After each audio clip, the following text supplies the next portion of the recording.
after his next move, with only 20 seconds left, because I've been playing like Speedy Gonzalez, he resigned actually. I had about more than 30 minutes left. He had about 20 seconds to play about 10 moves here.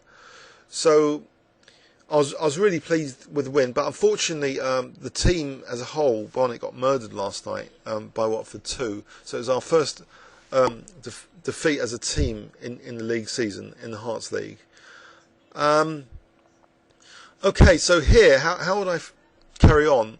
I think just Rook C8 and maintain the threats of Queen G2 and maybe snag another pawn. Queen takes H2.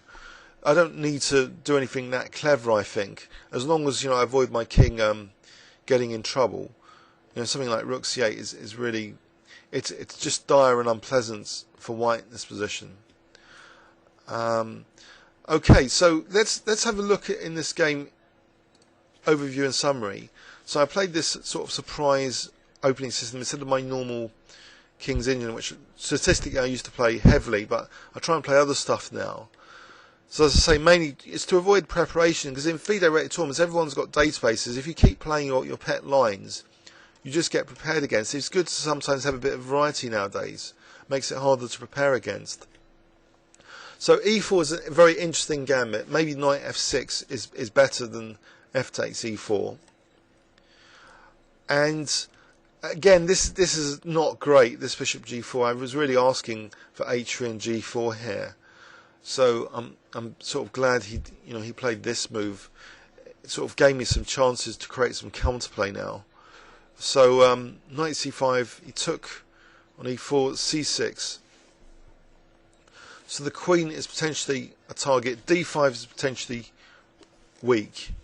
He takes on C5, and with my queen, I peskily sort of win a pawn now with Queen D4, exploiting the fact he had played B4, weakening the diagonal. But with my king still in the centre, inviting Rook C1 and other moves like Bishop E5 is a bit of a frightening prospect at the time. It's easy to look at this now in retrospect to say, of course there isn't an attack.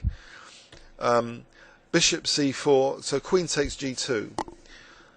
I wonder if you, the YouTube audience, would be frightened in this sort of position, because I was a little bit concerned myself.